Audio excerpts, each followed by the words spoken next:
নমস্কাৰ, মই জনাৰ্দন বৰা আৰু আপোনালোকে চাই আছে জেডি নিউজৰ বিশেষ অনুষ্ঠান দ্ৰুত সংবাদ। আজিৰ দিনটোৰ প্ৰথমটো খবৰেই হৈছে এটা বহুতেই বেছি গুৰুত্বপূৰ্ণ খবৰ। এইবাৰ 2,82,41,281 টকাৰে নিৰ্মাণ হ'বলৈ গৈ আছে জুবিন ক্ষেত্ৰ। আগন্তুক 8 মাহৰ ভিতৰত নিৰ্মাণ কৰা হ'ব এই জুবিন ক্ষেত্ৰ। ইতিমধ্যে জুবিন ক্ষেত্ৰ দেৱাল আৰু মূল প্ৰৱেশ পথ নিৰ্মাণৰ বাবে নিবিদাৰ আহ্বান জনাইছে ৰাজ্য চৰকাৰে।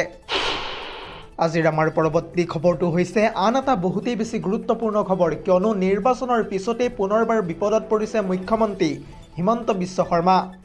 মুখ্যমন্ত্ৰী হিমন্ত বিশ্ব শৰ্মাৰ বিৰুদ্ধে ৰাষ্ট্ৰীয় মহিলা আয়োগত ইতিমধ্যে গোচৰ তৰিছে কুংকি চৌধুৰীৰ মাতৃয়ে। আৰু এই সন্দৰ্ভত কিছু তথ্য আহি পৰিছে, বিতংভাৱে জনাবলৈ চেষ্টা কৰিম ফুল স্ক্ৰীনৰ জৰিয়তে। পুনৰ জনাইছোঁ, কুংকি চৌধুৰীৰ মাতৃৰ বিৰুদ্ধে বিৰূপ মন্তব্য কৰি বিপদত পৰিছে এতিয়া মুখ্যমন্ত্ৰী হিমন্ত বিশ্ব শৰ্মা। হিমন্ত বিশ্ব শৰ্মাৰ বিৰুদ্ধে ৰাষ্ট্ৰীয় মহিলা আয়োগত গোচৰ ৰুজু কৰিছে কুংকি চৌধুৰীৰ মাতৃ সুজাতা গুৰুং চৌধুৰীয়ে।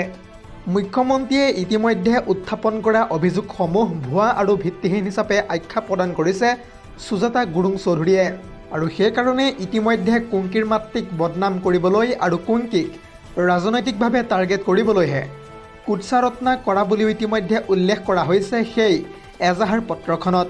ইতিমধ্যে সংবাদ মাধ্যমৰ সন্মুখত মুখ্যমন্ত্ৰীয়ে দেখুওৱা ফটোখন গো মাংসৰ নহয়, বৰঞ্চ ফটো মাৰিবৰ বাবেহে ব্যৱহাৰ কৰা এক সামগ্ৰী বুলি এতিয়া উল্লেখ কৰিছে কুংকিৰ মাতৃয়ে। এক কথা ক'বলৈ হ'লে মুখ্যমন্ত্ৰীয়ে সৌসিদিনা কৰা গো মাংস সেৱন কৰা অভিযোগকো এক প্ৰকাৰ এতিয়া খণ্ডন কৰিছে কুংকি চৌধুৰীৰ মাতৃয়ে। ইয়াৰ উপৰিও মুখ্যমন্ত্ৰীৰ এনেধৰণৰ ভুৱা অভিযোগসমূহে সুজাতা চৌধুৰীৰ ব্যক্তিত্বক হেয় প্ৰতিপন্ন কৰাৰো এতিয়া অভিযোগ উত্থাপিত হৈছে। আৰু তাৰ পিছতেই এতিয়া মুখ্যমন্ত্ৰী হিমন্ত বিশ্ব শৰ্মাৰ বিৰুদ্ধে মহিলা আয়োগৰ ওচৰত কঠোৰতকৈও কঠোৰ ব্যৱস্থা গ্ৰহণ কৰাৰ বাবে আহ্বান জনাইছে কুংকি চৌধুৰীৰ মাতৃয়ে। এই মুহূৰ্তত দিবলৈ লৈছোঁ আন এটা বহুতেই বেছি গুৰুত্বপূৰ্ণ খবৰ, কিয়নো পশ্চিমবংগৰ মুখ্যমন্ত্ৰী মমতা বেনাৰ্জীয়ে এইবাৰ বিজেপি চৰকাৰক উদ্দেশ্যি কেতবোৰ মন্তব্য কৰা দেখিবলৈ পোৱা গৈছে। মমতা বেনাৰ্জীয়ে এই সন্দৰ্ভত কি কৈছে বিতংভাৱে সবিশেষ তথ্য জনাবলৈ চেষ্টা কৰিম ফুল স্ক্ৰীনৰ জৰিয়তে। পুনৰ জনাইছোঁ, সাপতকৈও বেছি বিষাক্ত হৈ পৰিছে বিজেপি। সাপকে যদি বিশ্বাস কৰিব পাৰি তেন্তে বিজেপিক কেতিয়াও নোৱাৰি। সাপেই বিশ্বাসযোগ্য, কিন্তু বিজেপি একেবাৰে বিশ্বাসযোগ্য নহয়। বিজেপিৰ বিৰুদ্ধে এনেদৰে এতিয়া আক্ৰমণাত্মক ৰূপত দেখিবলৈ পোৱা গৈছে মমতা বেনাৰ্জীক। ইয়াৰ উপৰিও মমতা বেনাৰ্জীয়ে কয় যে বিজেপিৰ হাতত পশ্চিমবংগ কেতিয়াও সুৰক্ষিত নহয়। পশ্চিমবংগ কেৱল মাথো তৃণমূল কংগ্ৰেছৰ হাততহে সুৰক্ষিত হ'ব। অসমতো যিহেতু ইতিমধ্যে ভোট দিবলৈ বেলেগ ৰাজ্যৰ পৰাহে মানুহ আনিবলগীয়া হৈছে বিজেপি দলে। প্ৰায় 50,000 বহিৰাগতই এইবাৰ ভোট দিছে অসমৰ বিধানসভা নিৰ্বাচনত। উত্তৰ প্ৰদেশ, বিহাৰৰ পৰা ভোটাৰ আনি ভোট দিয়ালে এইবাৰ বিজেপিয়ে। এনেদৰে এতিয়া মহাবিস্ফোৰণ ঘটাইছে বংগকন্যা তথা মমতা বেনাৰ্জীয়ে। দৰ্শকসকল, আৰু বহুতো গুৰুত্বপূৰ্ণ খবৰ আছে। যদিহে আপুনি এতিয়ালৈকে এই ভিডিঅ'টোত লাইক কৰা নাই তেন্তে এতিয়াই লাইক কৰি দিয়ক। আৰু এনেধৰণৰ খবৰসমূহ প্ৰত্যেক দিনে পাই থাকিবৰ কাৰণে চেনেলটো ছাবস্ক্ৰাইব কৰি ভিডিঅ'টোত এটাকৈ লাইক কৰি দিব।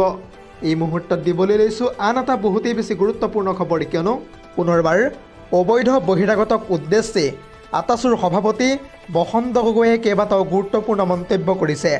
বসন্ত গগৈয়ে এই সন্দৰ্ভত কি কৈছে সবিশেষ তথ্য চাওঁ আহক।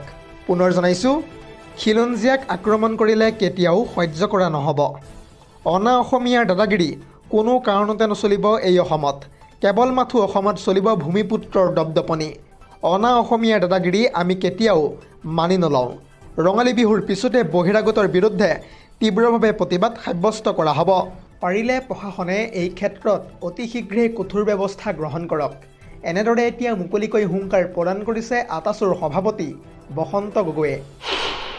আজিৰ আমাৰ পৰৱৰ্তী খবৰটো হৈছে আন এটা বহুতেই বেছি গুৰুত্বপূৰ্ণ খবৰ, কিয়নো পশ্চিমবংগত অনুষ্ঠিত হ'বলগীয়া নিৰ্বাচনলৈ মাজত মাত্ৰ কেইটামান দিন বাকী।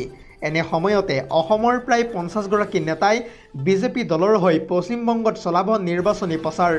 কোনকেইগৰাকী নেতাই বিজেপি দলৰ হৈ প্ৰচাৰ চলাব পশ্চিমবংগত, এই সন্দৰ্ভত সবিশেষ জনাম ফুল স্ক্ৰীনৰ জৰিয়তে। পুনৰ জনাইছোঁ, মমতাৰ ভেটি কপাবলৈ সম্পূৰ্ণৰূপে সাজু হৈ উঠিছে এতিয়া অসমৰ 50গৰাকী নেতা। বিহুৰ পিছতে মমতাৰ বিৰুদ্ধে ৰণত নামিব প্ৰায় অসমৰ 50গৰাকী বিজেপি নেতা। বিজেপিৰ এই 50গৰাকী নেতাক ইতিমধ্যে দিয়া হৈছে নিৰ্বাচনী প্ৰচাৰৰ দায়িত্ব।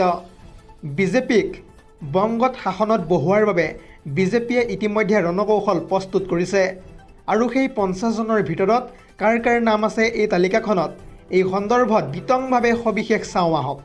যিহেতু চলিত মাহৰ 23 তাৰিখৰ পৰা এপ্ৰিলৰ 29 তাৰিখলৈকে পশ্চিমবংগত বিধানসভা নিৰ্বাচন অনুষ্ঠিত হ'ব আৰু তাৰ মাজতে এতিয়া অসমৰ 50গৰাকী বিজেপিৰ নেতাই পশ্চিমবংগত বিজেপি দলৰ হৈ চলাব নিৰ্বাচনী প্ৰচাৰ আৰু সেই 50জনীয়া তালিকাত আছে বহুতো মন্ত্ৰী বিধায়কৰ নাম। তাৰে ভিতৰত ক'বলৈ গ'লে পীযুষ হাজৰিকা, জয়ন্ত মল্ল বৰুৱা, অশোক সিংঘল, বিমল বৰা, ৰূপেশ গোৱালা, ডক্টৰ ৰণোজ পেগু, ইয়াৰ উপৰিও আছে বহুতো মন্ত্ৰী বিধায়ক। লগতে আছে ৰঞ্জিত কুমাৰ দাস, পৰিমল শুক্লবৈদ্য, কৃপানাথ মাল্লা, ৰাজদীপ ৰয়, কৃষ্ণেন্দু পাল, কৌশিক ৰয়, শিলাদিত্য দেৱ, শিবু মিশ্ৰ, লগতে আছে অৰূপ কুমাৰ দে, অশ্বিনী ৰায় চৰকাৰ, কামাখ্যা প্ৰসাদ তাছা, লগতে 18 নম্বৰত আছে কনক পুৰকায়স্থ, প্ৰদ্যুৎ বৰদলৈ, বিজয় মালাকাৰ, বিজয় কুমাৰ গুপ্তা, জুৰি শৰ্মা বৰদলৈৰ লগতে আছে মোহন স্বৰ্ণকাৰ আৰু বিস্মিতা গগৈৰ উপৰিও মিতানাথ বৰা, ৰাকেশ দাস, সন্তোষ কাজুৰ, ডক্টৰ প্ৰকাশ কাশ্যপৰ লগতে ভাগীৰথ ওজা, কিশোৰ নাথ, কৃষ্ণ কমল তান্তি, প্ৰণৱ লোচন দাস, মানৱ ডেকা, ভূপেন কুমাৰ বৰাৰ লগতে পুলক গোহাঁই, ভাস্কৰ শৰ্মাৰ উপৰিও তৰংগ গগৈ, সুশান্ত বৰগোহাঁই, দীপলু ৰঞ্জন শৰ্মাৰ লগতে অশোক ভৰদ্বাজ, কিশোৰ উপাধ্যায়, সুভাষ দত্ত, পংকজ বৰদলৈ, জিতু গোস্বামী, দিগন্ত কলিতাৰ লগতে ঋতুপূৰ্ণা বৰা আৰু যোগেন মোহন, তপন কুমাৰ গগৈ, বিকাশ চন্দন ডেকাৰ লগতে ৰূপক শৰ্মায়ো গৈ পশ্চিমবংগত চলাব বিজেপি দলৰ হৈ নিৰ্বাচনী প্ৰচাৰ। আজিৰ আমাৰ পৰৱৰ্তী খবৰটো হৈছে আন এটা বহুতেই বেছি গুৰুত্বপূৰ্ণ খবৰ, কিয়নো এতিয়াৰে পৰা জেলতেই জেৰা চলোৱা হ'ব শেখৰজ্যোতি গোস্বামীৰ লগতে অমৃতপ্ৰভা মহন্তক। কেনেকৈ ছেপ্টেম্বৰ মাহৰ 19 তাৰিখে জুবিন গাৰ্গৰ লগত কেনেধৰণৰ পৰিস্থিতিৰ সৃষ্টি হৈছিল এই সন্দৰ্ভত মুখ খুলিব লাগিব এতিয়া শেখৰজ্যোতি গোস্বামীৰ লগতে অমৃতপ্ৰভা মহন্তই। পুনৰ জনাইছোঁ, জেলতেই এতিয়া জেৰা চলোৱা হ'ব শেখৰজ্যোতি গোস্বামীৰ লগতে অমৃতপ্ৰভা মহন্তক। 1-to-1 ভাষ্য এতিয়া গ্ৰহণ কৰিব ন্যায়িক আয়োগে। আজিৰে পৰাই হাফলং কাৰাগাৰত শেখৰজ্যোতি গোস্বামী আৰু অমৃতপ্ৰভাক চলোৱা হ'ব জেৰা। আগন্তুক 5 দিনলৈকে এই জেৰা চলাব ন্যায়িক আয়োগে। ছিংগাপুৰ ঘটনাক লৈ চলিব এক বিস্তৃত জেৰা। জুবিন গাৰ্গৰ লগত প্ৰকৃততে ছিংগাপুৰত সেই 19 ছেপ্টেম্বৰ তাৰিখে কি হৈছিল, জুবিন গাৰ্গক কোনে কেনেকৈ হত্যা কৰিছিল ছিংগাপুৰত, এই সকলোবোৰ প্ৰশ্নৰ উত্তৰ বিচাৰিব এতিয়া ন্যায়িক আয়োগে। আজিৰ আমাৰ পৰৱৰ্তী খবৰটো হৈছে আন এটা বহুতেই বেছি গুৰুত্বপূৰ্ণ খবৰ, কিয়নো এতিয়াৰে পৰা যিকোনো লোকে প্ৰৱেশ কৰিব নোৱাৰিব মক্কাত। ইতিমধ্যে মক্কাক লৈ কেইবাটাও গুৰুত্বপূৰ্ণ নিয়ম বলবৎ কৰা হৈছে আৰু এই সন্দৰ্ভত বিতংভাৱে সবিশেষ তথ্য চাওঁ আহক। পুনৰ জনাইছোঁ, এতিয়াৰে পৰা মক্কাত যিকোনো লোকে প্ৰৱেশ কৰিব নোৱাৰিব। মুছলমানসকলৰ পবিত্ৰ স্থান মক্কাত প্ৰৱেশ কৰাক লৈ নতুন নিয়ম বলবৎ কৰা হৈছে। অনুমতি অবিহনে কোনো লোকেই প্ৰৱেশ কৰিব নোৱাৰিব এতিয়াৰে পৰা মক্কাত। মক্কাত প্ৰৱেশ কৰিবলৈ প্ৰয়োজন হ'ব এতিয়াৰে পৰা বৈধ হজ পাৰ্মিট। মধ্যপ্ৰাচ্যৰ যুদ্ধৰ মাজতে ছৌদি আৰবৰ চৰকাৰে এক নতুন নিয়ম বলবৎ কৰিছে। ইতিমধ্যে টুৰিষ্ট ভিছা, উমৰাহ ভিছাও অস্থায়ীভাৱে বাতিল কৰিলে ছৌদি আৰব চৰকাৰে। কেৱল ইমানেই নহয়, অন্য ভিছা থকা লোকসকলেও প্ৰৱেশ কৰিব নোৱাৰিব এতিয়াৰে পৰা মক্কাত। হজৰ সময়ত মক্কাত সৃষ্টি হোৱা ভিৰ নিয়ন্ত্ৰণ কৰিবলৈ এই পদক্ষেপ গ্ৰহণ কৰিছে ছৌদি আৰব চৰকাৰে। News desk report, ZD news.